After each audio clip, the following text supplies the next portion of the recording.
Support for this podcast comes from St. Alphonsus Sports Medicine, offering services for sports injury and recovery, with physicians and athletic trainers who provide treatment for fractures, dislocations, sprains, strains, and other sports-related issues. More information on services at stalphonsus.org. Love Boise State Public Radio podcasts? They are free to enjoy, but not free to produce. If you can give, your support helps keep shows like Idaho Matters and Scandalize available to everyone. Donate now at boisestatepublicradio.org.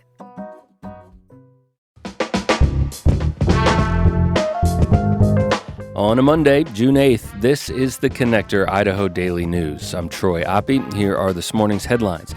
The Nampa City Council is expected to name a new mayor at a special meeting tonight. A federal judge will soon decide whether Idaho can enact its anti-trans bathroom law this July 1st. And the city of Caldwell is denying accusations made against it by its police chief in a tort claim. Those stories and more in a moment. First, a high-risk pregnancy doctor is suing Idaho, saying the state's abortion ban is unconstitutional. The trial opens today in front of a federal court in Boise. Julie Luqueta has this preview. Since the repeal of Roe v. Wade in 2022, Idaho bans doctors from providing almost all abortions, unless the pregnancy is the result of rape, incest, or threatens the life of the mother. Stephanie Toti is from the Lawyering Project, the organization representing the plaintiff. The law currently bars doctors from providing abortion care to patients with serious mental health conditions who are at risk of suicide and overdose. That includes terminating pregnancies likely to result in a stillbirth or death shortly after birth, and if patients have a medical issue, such as renal failure, that would be alleviated by abortion care. Toti says the abortion ban creates, quote, moral hazard for physicians who cannot provide patients with the full range of care. And are increasingly having to turn their backs on patients with serious medical needs and tell them that they have to travel out of state. Physicians who provide abortions outside of the law's narrow exceptions can lose their license, face felony charges, and up to 5 years in prison. Julie Luqueta, Boise State Public Radio News. The trial is expected to run through Friday. In a statement emailed by his spokesperson late Friday, Attorney General Raul Labrador said there's no right to abortion in the U.S., and that applies to all manner of abortions, including abortions that are done for a claimed medical reason. Abortion, regardless of the reason, is, quote, not deeply rooted in this nation's history and tradition and is therefore not implicit in the concept of ordered liberty. Since there is no fundamental right to abortion, Dr. Sabe is unable to show that Idaho's laws protecting lives of unborn children are unconstitutional, unquote. The city of Caldwell says a tort claim filed against it by Police Chief Rex Ingram is without merit and a baseless attack on taxpayer resources. Ingram claims in a filing made May 28th that he suffered defamation, retaliation, threats, and other damages since Mayor Eric Phillips took office in January. Phillips, prior to becoming mayor, sent a voice memo to an unintended recipient sharing his desire to fire Ingram. That voice memo was then widely shared. The chief claims city officials have intentionally inflicted emotional distress in a campaign to force him out. He's demanding at least $500,000 in damages. The city quickly responded to the tort, denying the claims, and the city's insurer responded with a letter pointing out that Ingram's tort claim lacked any facts or specific incidents proving his claims. The matter appears headed for court. Ingram remains on duty as Caldwell's chief of police. A federal judge will soon decide whether a new Idaho law can take effect, making it a criminal offense for transgender people to use the bathroom aligned with their gender identity. Emily Croston, a lawyer with the ACLU of Idaho, represents several trans plaintiffs in the case. We know that when folks are not able to access restrooms, they stop going in public. They're not able to be in public safely, and that impacts the lives of every trans person who is in Idaho. They say the law is too vague and constitutionally unenforceable, which police groups testified to during public hearings held earlier this year. The Idaho Attorney General's office says it will be difficult to enforce, but it says that means it will likely benefit transgender people in avoiding criminal charges. Plaintiffs must show they're likely to win the case on its merits in order for a federal judge to halt the law from taking effect. That opinion is expected to be released in the coming weeks. Tonight in Nampa, the City Council is expected to appoint a new full-time mayor in a special meeting only about a week ahead of the self-imposed expiration date of emergency mayoral powers given to Council President David Bills following the surprise passing of Mayor Rick Hogeboom March 18th. Previous consideration of mayoral appointees, notably former Mayor Debbie Kling and the city's Chief of Staff, Clay Long, failed to get support from the majority of council.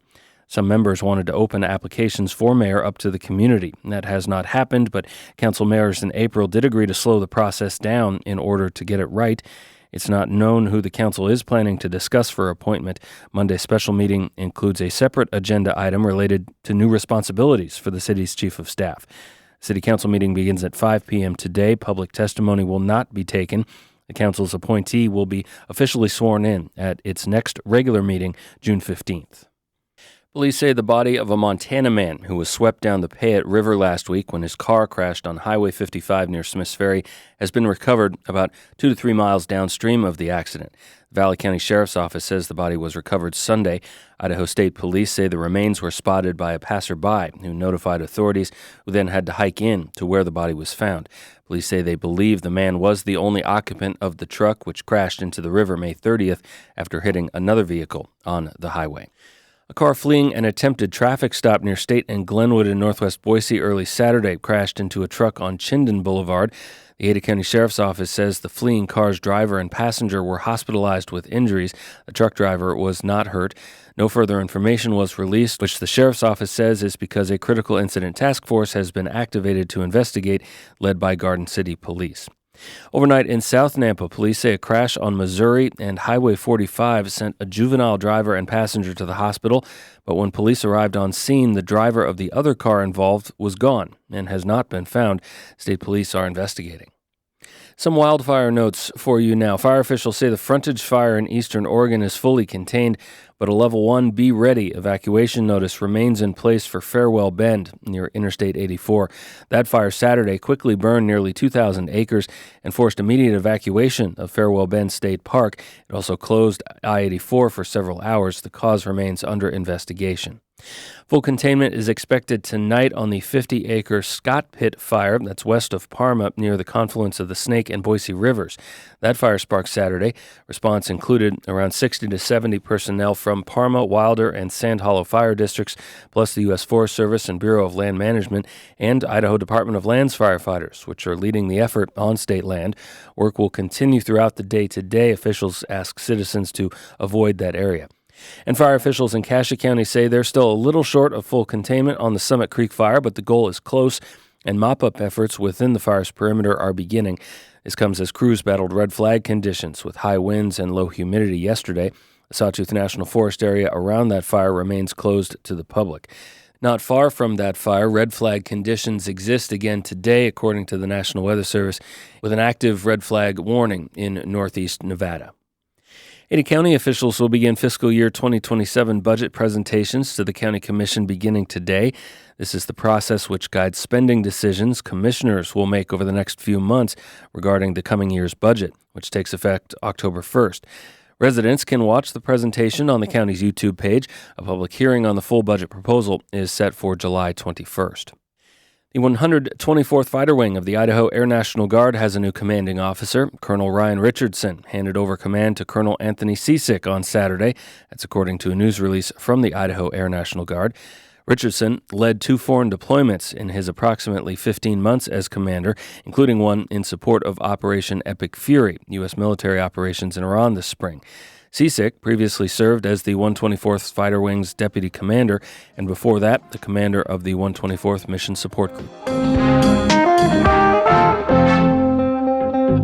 And that's your connector for this Monday, June 8th. Thanks for listening and for subscribing. I'm Troy Oppie. I've got a bit of a break in front of me. James Dawson will be here for the rest of the week, and I'll catch you again next Monday. Make it a great day.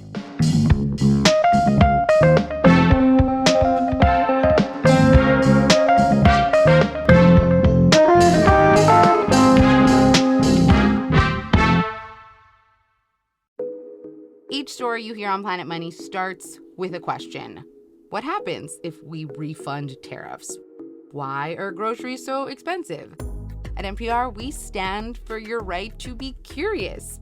because the forces shaping our world can be hard to see. Follow NPR's Planet Money wherever you get your podcasts and start seeing how the economy really works.